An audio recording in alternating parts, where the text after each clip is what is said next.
Novamente saúdo a amada igreja com a graça e paz do Senhor Jesus. Nossa escola sagrada está fluindo. Nós temos estudado palavras importantíssimas a respeito de Miguel, Emanuel e Jesus Cristo. Na nossa sequência de escola, nós temos visto quais são os termos que colocam em evidência a pessoa do Senhor Jesus como o Filho do Deus vivo, e não o próprio Deus. Semana passada, nós vimos que Miguel é uma palavra que significa aquele que é semelhante a Deus. Inclusive, é o único chamado na Escritura Sagrada de arcanjo. O profeta Daniel, no capítulo 10 e no capítulo 12, chama de Miguel o grande príncipe. Nós vimos, inclusive, semana passada, aqui em hebraico, o texto, o grande, o único grande príncipe, o único grande príncipe. E Judas, o versículo 9 da nossa Bíblia no Novo Testamento, chama de arcanjo Miguel. Então, arc é o maior anjo, o maior anjo. E anjo significa enviado. Então, de todos que Deus envia, o seu principal é Jesus, é o Miguel. Aí agora fica uma grande disputa teológica e dogmática até, porque na doutrina de Trindade os três são iguais, incriados, coexistentes e coeternos. Ninguém fez ninguém, tanto o Pai, o Filho e o Espírito Santo. Mas a Bíblia Sagrada não, diz que Jesus Cristo é gerado de Deus, o Filho do Deus vivo. O único que ele chama de filho, o único que ele declara, tu és meu filho, hoje te gerei. Então, quando lidam com essa escritura, eles pensam assim, bom, gerou porque quando ele veio em forma humana. Jesus, para vir em forma humana, ele esvaziou-se de si mesmo, toda a sua glória, toda a sua honra, todo o seu poder. Eu disse que Judas chama Miguel de arcanjo, mas em 1 Tessalonicenses 4, no versículo 16, nós vamos ouvir aí, ler, né, uma declaração do apóstolo Paulo a esse respeito. Olha como é que ele diz que é o som da voz. 1 Tessalonicenses 4, 16.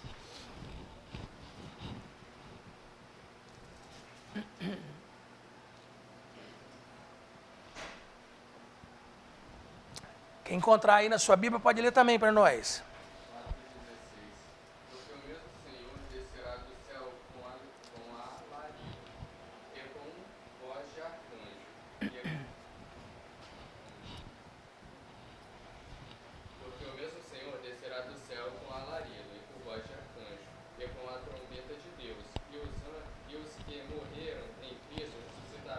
Exatamente isso aí. Então, a voz de Jesus é voz de arcanjo.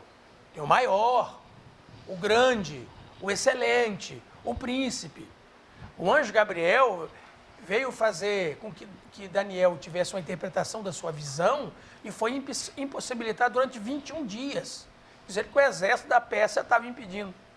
Enquanto nós já lemos em outro lugar, na história do povo de Israel, que um anjo só destruiu numa noite 185 mil homens, soldados do exército inimigo, dos assírios. Então, mas ele diz aí, Miguel, o grande príncipe, se coloca. Então, quando muitos usam o termo, há uma batalha espiritual, essa batalha existe e nós devemos estar atentos.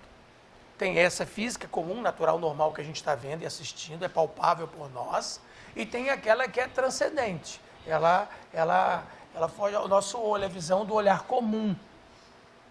Mas que o profeta Eliseu, num dia, quando foi ser preso por alguns pelotões do exército enviado pelo rei, o seu ajudante, que deve ter sido Geazi, ficou assustado com o exército inimigo, e ele então orou a Deus e falou, Senhor, abre os olhos desse moço para ver como é que é a nossa salvaguarda aqui. E quando foi aberto os olhos do entendimento, uma visão, né? Uma outra dimensão que o ajudante do profeta, que está na escola de profeta, também um profeta, viu, ele se assustou, ele viu carros e cavalos do Senhor. Um exército de anjos do Senhor. Não é à toa que tem um hino que diz, maior o que está em nós do que o que está no mundo. Só que é invisível ao nosso olho carnal, comum, só mesmo com a visão espiritual, só mesmo com uma revelação da parte de Deus. Então, semana passada nós vimos que Miguel é que batalha com o dragão e vence o dragão, Satanás, a antiga serpente. Miguel e seus anjos batalharam contra Satanás, o diabo e seus anjos. E ele vence, ele prevalece. E ele é que vai trazer o juízo.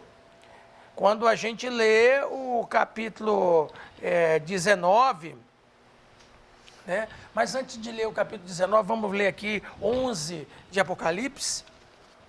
Sim? Tem um monte de igreja que acredita que a gente não vai passar pela grande tribulação. Eles são os dispensacionalistas. Como que eles explicam esse verso 17 do 4 também? Fala que nós somos, depois nós que ficarmos vivos, vamos ser arrebatados juntamente com aqueles que já foram mortos. Pois é, eles não fazem essa leitura desse versículo, eles passam por cima. Os dispensacionalistas são a creem no milênio, entendeu? Mas que os crentes vão ser poupados. Existem filmes aí deixados para trás, 1, 2, 3, já tem o terceiro filme, que já deve ser uma condição de se adaptar a alguma salvação dos que ficaram. Eu não vi, não assisti, então, por quê? Porque eles dizem assim, por excelência, nós vamos ser arrebatados para não passar pela grande tribulação, e vão ser levados para o céu, e os judeus vão ficar aqui na terra, e vão ver a glória de Jesus. Aí eles vão passar 1000 anos para se converterem. Quem se converter depois de 1000 anos sobe, quem não se converter vai ser destruído. Não é tão simples assim, não é só do jeito que eu estou falando, eu estou sendo assim, bem sucinto para a gente entender. Então tem muitos versos que não leem, assim como o versículo restante do capítulo 9 de Daniel. Eles não leem a metade da semana para cessar o sacrifício, eles não continuam a leitura, só para ali naquele pedacinho das 70 semanas. E defendem que o relógio de Deus parou. O relógio de Deus não parou para a vinda de Jesus, foi na última semana, o seu ministério, não é o nascimento, o ministério. Mas aí, a partir da metade da semana, quando Jesus morre, o relógio parou. Nós já estamos em 2022, quer dizer, já contou 4 vezes a mais do tempo que Deus estabeleceu. Então, complica. Né? Complica esse tipo de leitura que se faz da Escritura Sagrada. Por que essa leitura? Essa leitura é depois de uma série de mudanças na história do mundo. Né? Você tem o romantismo, tem a época até do barroco, e você tem o iluminismo, e você tem o academicismo, você tem muitas coisas acontecendo durante a história da humanidade. E por último, ninguém quer sofrer. Esses versículos que a gente leu no início de 2 Coríntios capítulo 4, isso aí quase que é não grato. Isso é só para aquele povo daquela época, só na perseguição romana. Passou, isso não é para nós, é só para aqueles do passado. E não é isso que está escrito no livro de Apocalipse. Né? Então vamos lá, Apocalipse 11, versículo 15. Como é que diz aí? Qual é a titularidade que está dando aí? Quem achar pode ler, faz favor.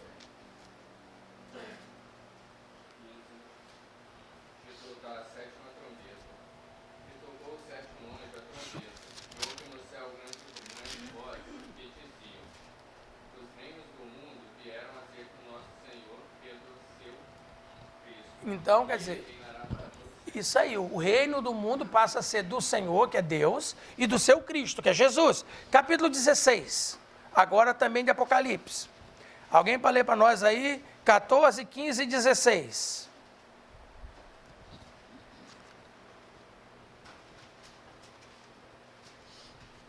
Porque são espíritos de demônios que fazem prodígios, os quais vão ao encontro dos reis de todo o mundo para os congregar para a batalha, naquele grande dia do Deus Todo-Poderoso.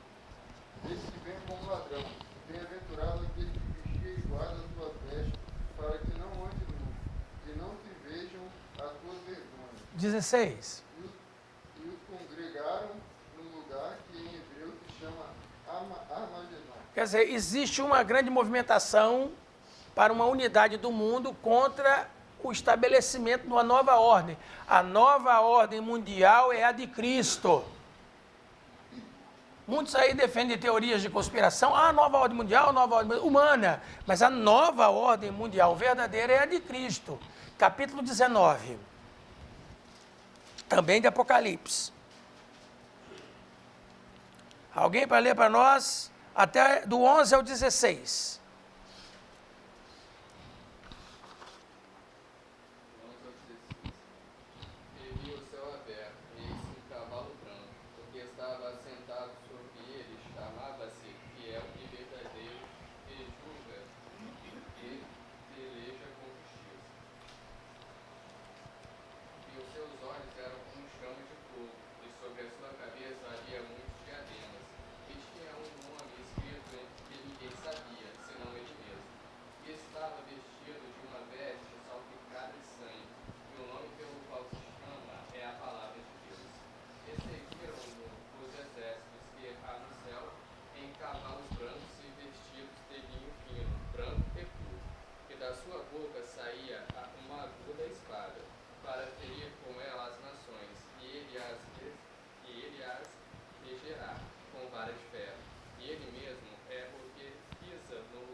No lagar.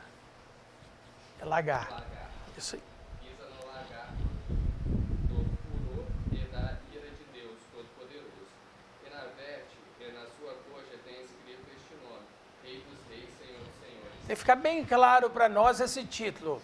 Na roupa de Jesus e na sua coxa está escrito Rei dos Reis e Senhor dos Senhores. Daqui a pouco a gente vai entender muito bem por que ele possui esse título. E para a gente não esquecer, capítulo 17, versículo número 14. Também de Apocalipse.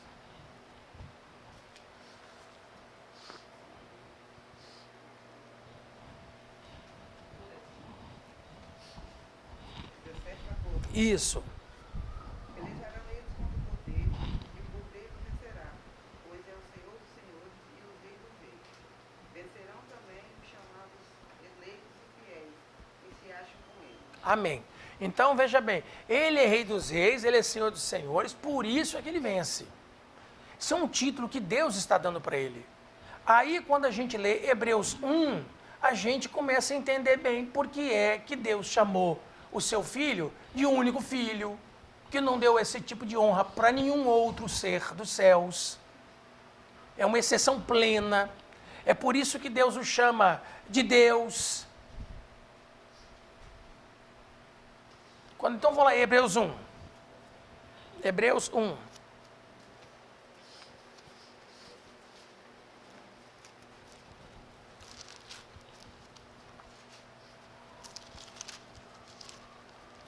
Vamos ler essa sequência aonde Jesus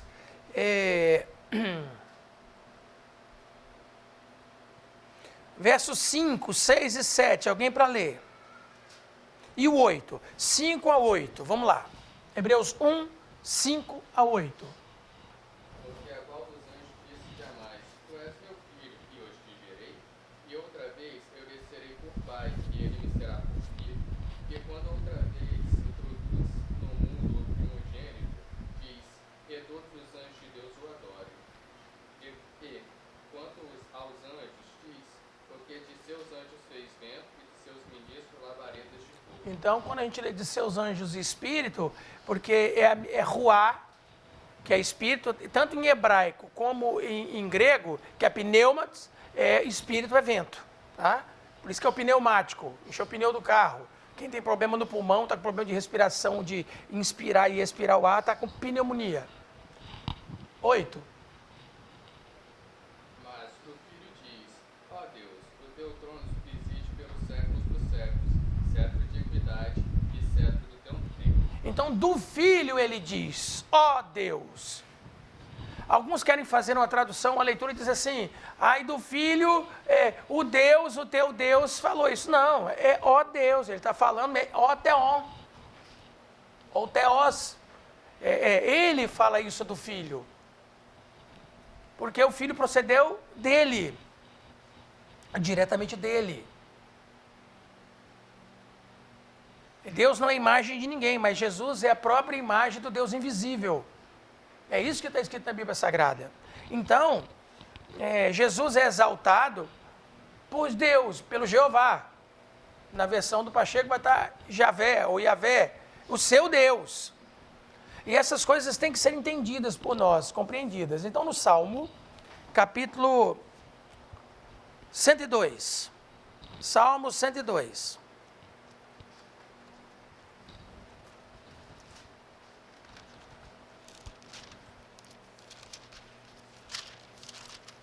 Salmo 102. Do verso, pode ser do 24 ao 27. Nós vamos ler esse agora, porque nós vamos voltar para Hebreus em seguida. Vamos lá. Pode ler, pode falar. Porque na continuação dos versículos em Hebreus, o 9 e o 10, ele continua falando ainda. Mas no 10, está assim na minha versão aqui, e tu, Senhor, no princípio fundaste a terra, e os céus são obras de tuas mãos. Esse Senhor que é Deus ainda se referindo a Jesus como Todos Senhor. se referindo como Senhor. Jesus é falando a Deus. Por que que o chamou de Senhor? Ele é o arcanjo. Ele é o poderoso. Ele não é o todo-poderoso. Não se esqueça que em Mateus 28, Jesus disse, todo poder me é dado, tanto na terra como no céu. Isso é Mateus 28. A gente não pode esquecer que na oração de Jesus, no capítulo 17 de João, nós vamos ler agorinha. Vamos ler esse primeiro do Salmo, depois voltamos para Hebreus, na sua leitura, e aí a gente vai ler o outro versículo. Vamos lá. Dizia eu, meu Deus, não me leves no meio dos meus dias, os teus anos são todas as gerações. Nós vamos ver que vai ter uma semelhança com o que a gente vai ler em Hebreus. Desde a antiguidade fundaste a terra, e os céus são obras das tuas mãos. Então Hebreus não falou assim aleatoriamente, está baseado em alguma coisa. Isso a gente sabe muito bem que os salmos é tido como profecia, como palavra, como regra, como lei. Eles perecerão, mas tu permanecerá. Todos eles se envelhecerão como vestido, como roupa os mudará, e ficarão mudados. Porém, tu és o mesmo, e os teus anos nunca terão fim. Então veja bem, isso aí é o salmista glorificando a Deus. Olha só agora o que Deus vai fazer com o filho. Então vamos lá para Hebreus, no capítulo 1, vamos lá, o 9, 10, 11.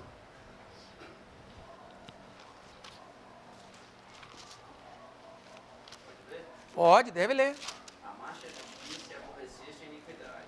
Por isso, Deus, teu Deus, te ungiu com óleo de alegria, mais do que a teus companheiros.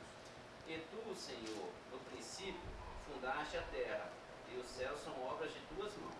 Eles perecerão, mas tu permanecerás, e todos eles, como roupa, envelhecerão. Pode ler o 12. E como um manto os enrolarás, e como uma veste se mudarão. Mas tu és o mesmo, e os teus anos não acabarão. Pode ler o 13.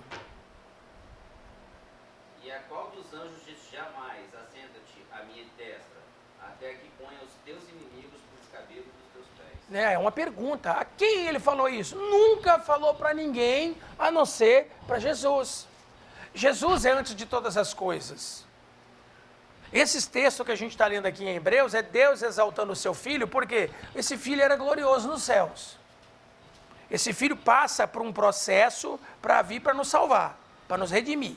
Então agora vamos no Salmo 110, versículo 1 e 2. Salmo agora é o 110. 1 e 2. Quem achar pode ler.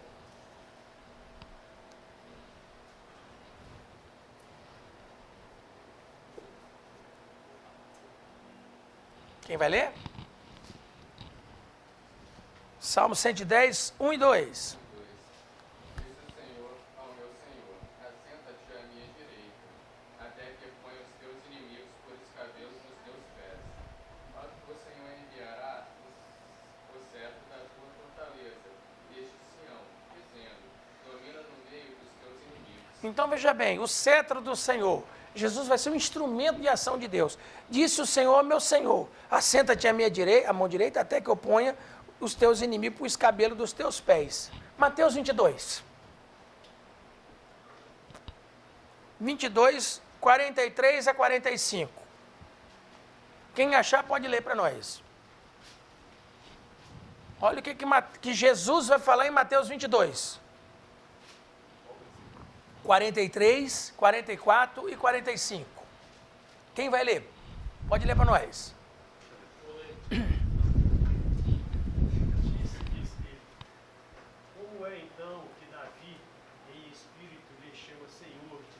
Então vamos ler o 42 para a gente entender bem aí. Vamos lá, o 42. Dizendo, que pensais vós no Cristo? De quem é filho? Eles disseram-lhe, de Davi. Ah, o Messias é o filho de Davi. Beleza, então vamos lá, 43. Disse-lhes ele, como é então que Davi, em espírito, lhe chama Senhor, dizendo, disse o Senhor ao meu Senhor, assenta-te à minha direita, até que eu ponha os teus inimigos por escabelo dos teus pés. Qual foi a resposta do